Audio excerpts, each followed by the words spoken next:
Hello, everybody. This is Larry O'Brien. I'm Vice President of Research at ARC Advisory Group, and welcome to another edition of the ARC Digital Transformation Viewpoints podcast. We're going to be talking about OT cybersecurity today, and I have with me a couple of people from Schneider Electric today.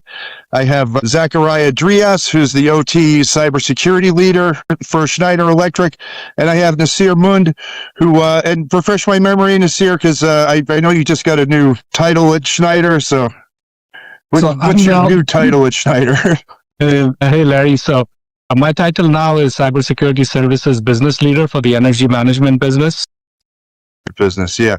And we know that's a hugely active business right now. So, just as a brief introduction, I'd like it if you could just tell us a little bit about, what Schneider's doing in cybersecurity, a little bit about your overall cybersecurity business and what the two of you are doing within that business. Zach, go ahead. Yeah. Hey, Larry, thanks for having us.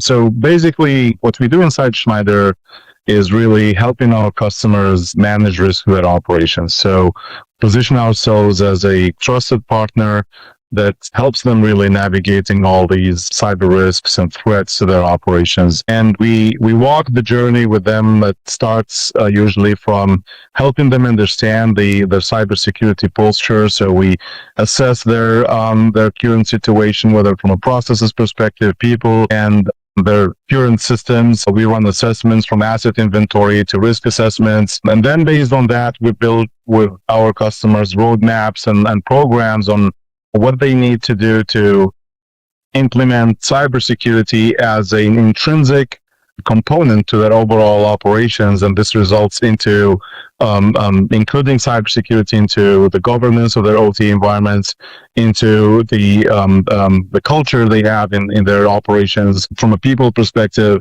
and also implementing cybersecurity controls into their environment. So either they are protecting the critical assets and the crown jewels they have, but also monitoring all the threats and external attempts to attack their systems.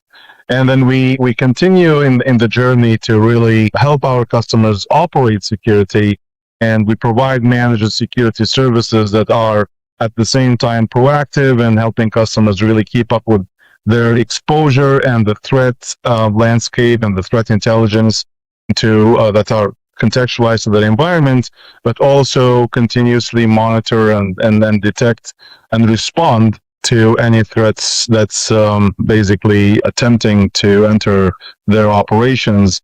And in order to add to that, we help them augment their capabilities in managing the overall cybersecurity infrastructure, and this builds an overall capability that helps our customers accelerate their cybersecurity journey while protecting the most important thing they have, which is really the operations and making sure it's up and running without any disruption from cyber threats. Yeah, I think that's an important point. I know we at ARC view cybersecurity incidents as a major source of unplanned downtime for the manufacturing industry right now. And I think people are finally starting to catch on that this is really having a big impact on reliability, uptime, availability, and so forth. Let's talk a little bit about digital transformation, and either of you feel free to jump in on this. We talk a lot about cyber resilience and the need to, improve your cybersecurity stance. But how do you guys view cybersecurity as an enabler for digital transformation? How can we look at it as something, that can actually help us and add value? So, yeah, Larry, I'll take that one. Sometimes people get it backwards. Sometimes people get it like, you need to go do digital transformation and then have cybersecurity to protect that. I think cybersecurity is what makes digital transformation possible. Right? The basic premise of digital transformation is that you have digitized your assets. So you're using data that's produced by those digitized assets to give you that information. And then you're using that information to gain advantage, to make your operations better. So you're basically monetizing the data that's coming out of it. And once that data is monetized, it becomes precious and needs to be protected. So cybersecurity, before you even embark on that journey, you need some way to trust that all that data that's moving around is protected. It's not just free fall for anybody. So cybersecurity is that trust layer for digital transformation. It gives the organizations the confidence to embrace AI, to embrace cloud, to embrace automation and get their systems connected at scale. The companies that move fastest aren't the ones who say, let's worry about security after we've done the digital transformation. They are the ones that build it from scratch, that they take security into account even prior to embarking on that digital transformation journey. And hence, not only is cybersecurity an enabler, but it's essential for digital transformation. Zakarya, do you have any comments or?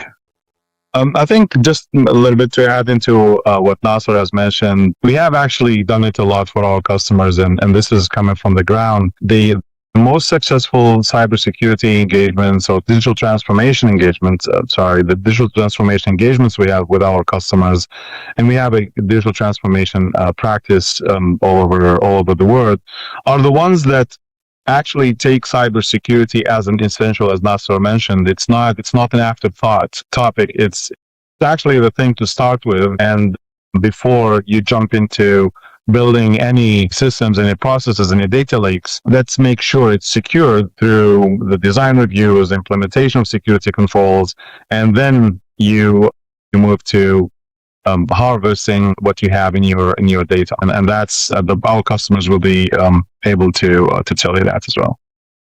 Yeah, and I agree. Cybersecurity should not be an afterthought. It should be baked in from the beginning as much as possible. You know, we've been talking about. I mean, part of digital transformation is cloud computing, right? Getting that data, into places where that data probably didn't need to be accessed before. All kinds of data, right? Available to all kinds of people. So this naturally has been kind of blurring the lines between IT and OT, right? And we've seen this over the past decade. A lot of cybersecurity organizations within manufacturing companies are changing. I'm wondering, from the perspective of Schneider, how do you see the cultural shift towards this IT-OT convergence? What does it really mean? I mean, this is a term we use a lot, but we don't really talk about what it really means. And I'm wondering how you guys see that. Yeah. I mean, you got it right. It's a cultural shift, right? IT/OT. It means that you're moving away from the feeling of my system, your system, to to our business. It's looking at things holistically. Like, you're not doing it separately. It's a shift from separate teams with different priorities, with different metrics for success, to a shared focus of resilience, productivity, risk management, all these new terms coming in, moving away from those short data protection, operational excellence. Now you're combining all of these things together.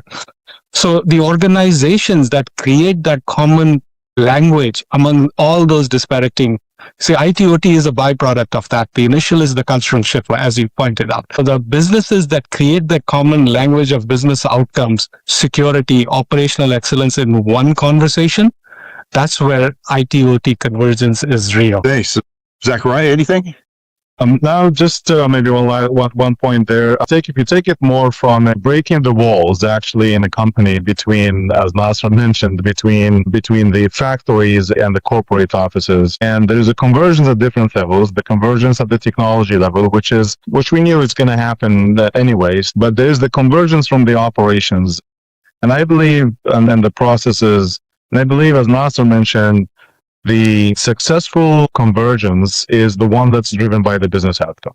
So regardless of, who is in doing what in the organization and what teams they had before, if we're looking into, we want to secure or to make sure how we have a resilient operations, then it's a mission-driven team right now, and it doesn't matter whether you are an IT or OT.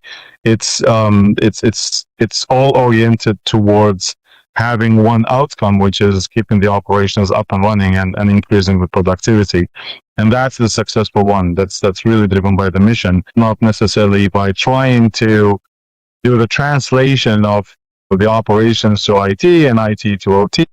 And that's actually proven to be really complex to manage and will lead into a potential failure. Yeah, we need to look at this from a couple of different ways, right? We have the convergence of IT/OT, like we mentioned, in terms of, cloud computing and other IT technologies that are rapidly making their way, and AI, obviously, we don't want to leave AI out. But, I remember when there was like a decade-long lag time between when the automation or manufacturing industry would take up an IT-based technology, right? And that time frame is now compressed, I think, to about 6 months, right? The influx of new IT technologies into the world of manufacturing is happening faster than it's ever happened before. That can be kind of hard to manage, but we need to get some communication going between these different groups within cybersecurity. IT does a lot of stuff really well that OT may not do, and OT has a deep understanding of manufacturing processes and the need for uptime, and reliability and things like that the IT world doesn't always appreciate. Yeah, I think, this is kind of an ongoing challenge, but I think it's still a very relevant term, and it's something that we very much still see happening right now. Not the least of which, sorry, go ahead. I just wanted to add, I think you had a very good point here when you were talking about that, how OT's priority and IT's priorities are different, all right? At least they were thought in that time as being compressed. But if you look at what the reality is today on the ground, even if you talk about, IT's focus used to be data breach. Hey, it should be protected. My data should be protected. But now even that data breach is linked so closely to the production because of the recipes, because of the secrets, because of how things are done in a certain way, that becomes relevant to operations. Similarly, on the other side, if you have an OT asset that goes down because of this interconnectivity, those backdoors that come through an OT environment or an OT equipment into the network can go all the way up to the corporate level or the IT level.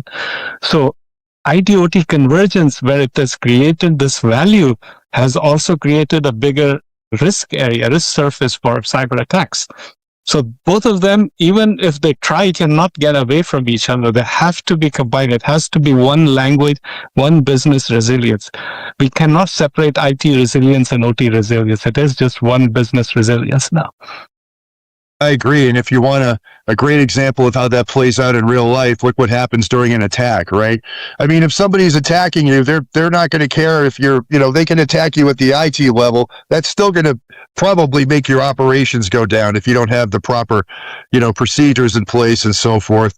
Like we saw with Colonial Pipeline, for example, right? That was an IT level attack, but that resulted in a complete shutdown of the pipeline because they lost visibility into the billing system. So there's no such thing as IT versus OT when you're being attacked, right?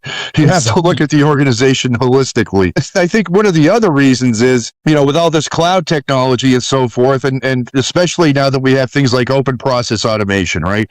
So I want to kind of transition into this open process automation topic now, because this is using a lot of the same technologies that we've just been talking about, right? Containerization, cloud-based computing. It's basically creating software, defined automation that can exist, anywhere you want it to exist, right? Depending on how you want to approach this. So with the cloud, what's your opinion on how organizations should go about securing the cloud, especially in the context of this world of software-defined automation and OPA? Well, look, the honest answer is when you look into the cloud, I think cloud has been there for some time now. We had SCADA systems running on the cloud. So it's from a technology perspective, it's being leveraged as a compute. So we are expanding the compute. But the difference that's coming with the software-defined automation, where and OPA was probably the serious attempt to really decouple software from hardware, and that initiated this let's say transition in the industry. Decoupling software from the hardware means that you're not caring about the hardware box. You're not securing the hardware, the physical box, but you want to secure the control workload. And that control workload is not, or software itself is not necessarily bound into a specific hardware. So it moves, whether it's on premise, on the edge, it's in the cloud. The security is not necessarily about the environment. And don't get me wrong, the environment itself has to have some security guardrails to make sure that, you protect from the obvious attacks. But now the security shifts to become really a property of the software itself. So we kind of moving from the outside in, where let's put different, from a perimeter, and let's make sure we make it difficult for someone to get in, into this open system where Now you need to think from an inside out. So what's the most important thing that I have in my plant, and how is that translated into my software packages? And then my software packages need to make sure they have intrinsic security, whether it's signed code, attested execution, the identity, encrypted configuration, encrypted communication, and that's, we have, I believe, it's really in the opportunity for the overall industry to make a big shift in terms of cybersecurity, because all what we have been talking about right now that could be intrinsically into the software was not possible with a lot of the legacy devices before and the legacy protocols.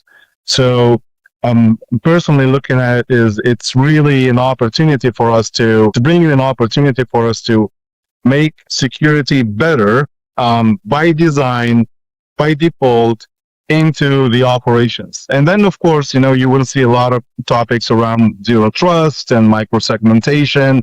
And these are all topics that were proven in IT and they've been maybe running for a couple of years now, that they are now part of the this software-defined automation, or let's say this new OT environment that are relying on open or open process, what was driven by open process automation, but translated into software-defined automation. And that's actually now possible. So if you want to do a microsegmentation in a 30 years old plant, it's really, really difficult. And to make it happen and then also implement zero trust principles, and you can see the CISA article about zero trust. It's really quite not impossible, but it's really difficult or impossible to imagine that we just take the concept that we have in IT and deploy it in OT. What we are doing with software-defined automation is we are basically accelerating that journey that will make it possible. Now, my honest opinion here and input is, someone would tell you that we can run the SDAs and the software-defined automation the same way we are running other workloads and environments and software that we are doing in the cloud today is probably still dreaming. There's still a lot of work ahead of us as an industry to make sure that we bring that level of security and that technicity that we have in the IT or in the cloud environments down into this software-defined, whether they run on the edge or on the cloud. But its context, the operational context, that they needs to be also baked into all this orchestration of security and management of security in these environments. So I think it's... Can you elaborate on that a little bit by what you mean about operational context? So let's say that you are assigning identities to your new control workloads, right? And then you have an orchestrator that manages the deployment of these different containers into different environments. And then you see that there is an ongoing, then you are monitoring, and then you see that there is an ongoing security, or at least attempt. And then you want to, your immediate, let's say, IT-driven mindset, your immediate action would be, all right, put a rule, shut down this work package. So you cannot shut down the work package itself. You have to move it probably from that environment to a safer environment of execution. And that's actually needs to take into account what are you managing actually? Do you have a safety critical system? Is that change going to result into any disruptions of the safety system that you have? Or are you going to reduce or delay some of the operations because that move from one area to the other, even if it's safer, it's going to create a delay in your overall process, and that will result into a disruption in the operation. So these need to be taken into account when threat models are being done. So threat models are not only about security, but what happens also from an operations perspective. And that's the context that needs to be built in to the security system that is, taking advantage of what's inside the software, but it needs to have something on the top that orchestrates all the security in a contextualized manner. Yeah, and I think those complex relationships also speak to the issue of safety, right? I mean, it could have an impact on plant safety, which I know you guys have a lot of expertise in at Schneider Electric. I'd like to shift gears again slightly, because this is another related topic, right? So we were talking about understanding complex relationships and how certain changes can have effects in certain aspects of the system that people might not see immediately, right? And I think one of the things that people are looking to right now to help them make those, distinguish from certain things that might be hazardous or these complex relationships within plants and all this data is AI, right? And we're looking at AI, in the context of cybersecurity now. I mean, I'm doing some research on the industrial firewall business, for example. They're using AI to help, configure firewall rules and all types of things. We're using machine learning and deep learning to look at patterns of data, to look for threats. I'm wondering what your opinion is, from Schneider Electric about where AI is needed in cybersecurity and how it can augment cybersecurity. And maybe the most important issue that I've been talking about with people lately is the need to keep humans in the loop. So what are your thoughts on that? So I'll get that. Okay? So the scale and speed of threats are fast outgrowing human capacity. Okay, they're already doing that, and in the future, it seems to be going in the same trend. Right? AI can analyze, a large amount of data and get down, identify patterns, surface risks, check those things out, and come to a certain level and find a needle in a haystack much faster than humans are capable of doing. Right? However, ultimately, cybersecurity is about managing risk. So there is some judgment. There is some security decisions need to be taken that often, involve business trade-offs, ethics, judgments, things that AI alone cannot fully understand. So yes, humans need to be in the loop.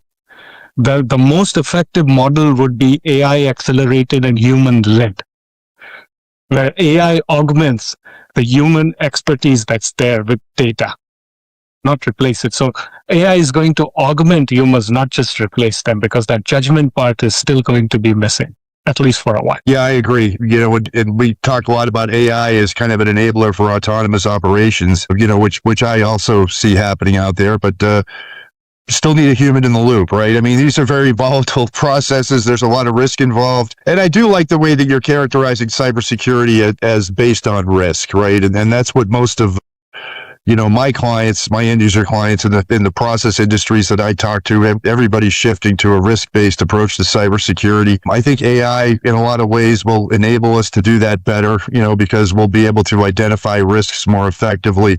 We'll be able to identify some of these, complex relationships that we can't immediately identify just by looking at data.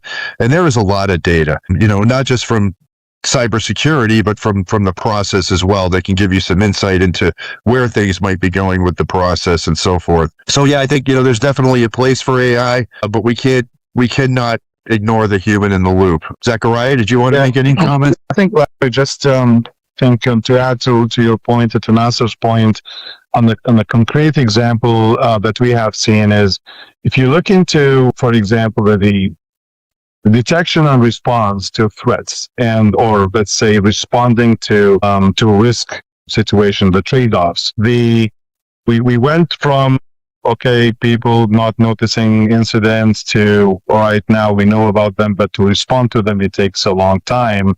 And then an average breach now gets, maybe with AI it's going to go a little bit faster, to a couple of minutes. So the time to do the investigation and respond, by then it's going to get through. So what AI is bringing to the table as well is that speed of response, but by taking a larger amount of constraints and larger amount of data, not only around security, but also around the operations. So what I see that's enabling us is really, and again, I'm going to throw the context word there, is instead of saying, all right, I detected an attack on IP address, XYZ, so I have an attack on, or an attempt to access this workstation, the engineering workstation that is managing, or that's programming this controller that is managing this boiler. And therefore, the recommendation is, let's move the boiler to a manual control while you fix the workstation itself. And that before, if you want to do it at a speed, you can do it, and we can do it now. but it's taken a long time because we have to take a lot of signals from different and knowledge about the environment itself. And every environment is different, or at least that's what every asset owner, they believe that their environments are different from other asset owners. So that speed is now, or contextualized response at speed is now possible with AI. Now, the other thing about the AI is that it becomes part of the autonomous operations, which makes the discussion a little bit different because now it becomes of the stack that you use, right? At least to move towards autonomous operation, which now brings AI as a stack to the overall asset that you need to manage, or the risk you need to manage around AI itself and the data and the models, which requires an additional risk register for our customers and for the asset owners to monitor and to manage. Yeah, you're absolutely right. Customers need to do an asset inventory for AI tools now, right? You need to understand what kind of tools you're using in your own organization, even in the software development organization, for example, but also in operations. I can't think of a software package that's coming out right now that doesn't have some kind of AI augmented functionality in it, right? So we need to keep track of that, and we need to have sufficient guardrails for AI technology. So it's an additional risk, that must be managed in many ways. So you mentioned something earlier. You mentioned it a couple of times in the podcast here, and that is the legacy installed base. And this is kind of a challenge here in the process industries. I know it's been a huge challenge in the heavy process industries. I mean, at ARC, we've been tracking the issue of, control system migration and modernization, and, what are the economic benefits for doing this and so forth. But I'm wondering how Schneider Electric deals with the legacy installed base, and how do we balance this transition to all these new technologies like digital transformation and software defined automation with this enormous, legacy installed base. Many products which are 30, 40 years old. I mean, I've seen stuff out there it probably belongs in a museum somewhere, but it's still out there. So how do you guys deal with that? That's a very good question, and Larry. And actually, it's I think what keeps our customers also up at night. And the reality is probably the economy right now runs on that legacy installed base, whether it's utilities or manufacturing or chemicals. And everyone is working, whether it's driven by digital transformation or it's modernization, or regardless of what's the driver, everyone is looking into how do we modernize the environment, the operational environments, for better operational excellence, for better throughput, But the reality is nobody is ripping out a 20 years old control system on the Friday and running software defined automation on the Monday.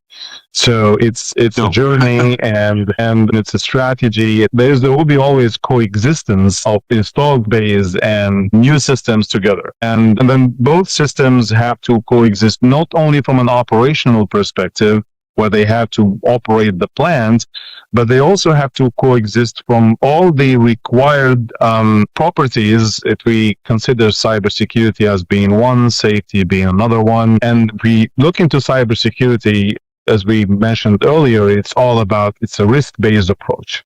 So with the new systems, we have a better capability, and software-defined systems, we have a better capability to have intrinsic security to the system. That has to be done, as we said. We have to take advantage of that. Asset owners need to take advantage of that. So they make sure that everything is built into the new systems. But for the legacy systems, we have to really make sure that we are managing risk through compensating controls, perimeter security, and what's more important is the gateway between the new systems and the old systems, and that's basically where you have the risk could be transitioning from one environment to the other, and let's say more from the legacy environments to the new systems. And that's the piece that really needs to have that's where we implement, or we should implement, or the industry needs to move towards implementing zero trust mechanisms there, translation of security. There are technical ways to do it, but more from a procedural and operational perspective, that's the junction that needs to be monitored quite frequently, or let it not continuously, to make sure that there is nothing going between the old system or the legacy environment to the new environment. At the end of the day, well, what we want to manage is the overall risk. And while one could be compensating for the other, the reality is there is a lot of intrinsic risk into the legacy systems that needs to be taken care of and not forgotten just because the products themselves don't have the capability. And Nasir, maybe you want to add? Yes. So we have another concept within Schneider of lifecycle management for our customers, right? So when you look at the assets that are old, and Zach mentioned some of so you take digital transformation or you take cybersecurity controls to a level that it's possible, beyond which, you don't have that connectivity. The risk surface is lower also, but you don't have that connectivity. So once you get to that point, how do you get beyond that? That's where we put either the compensating controls, we put the perimeter controls, we put some sensing equipments in there to be able to get as much information out of it.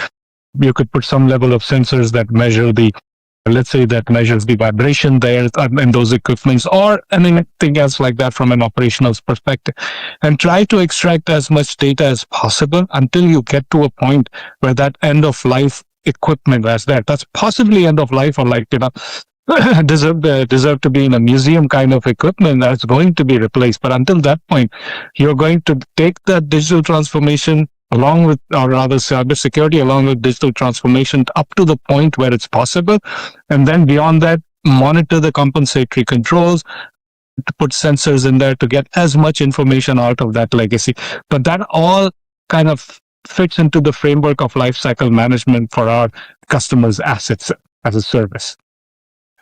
Yeah, and I think that's one good thing that you guys bring to the table, right, is you have this understanding of life cycle management and how to deal with all this. And it's one of the things that really, going back to that IT-OT convergence issue, right, this isn't something that IT normally has to deal with, right? They don't normally have to deal with 35-year-old PCs, running on whatever version of Windows or whatever that's still out there.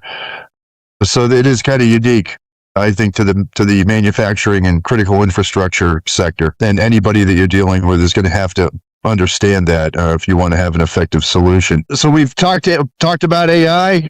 We've talked about the legacy installed base. We've talked about open process automation.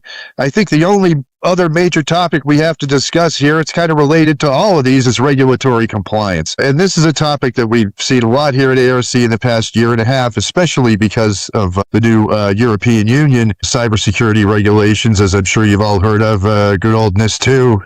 And CRA. So what is Schneider picking up from the customer base as far as regulatory compliance? Are people struggling with this? Are people even investing in this now, or what's the landscape around regulatory compliance?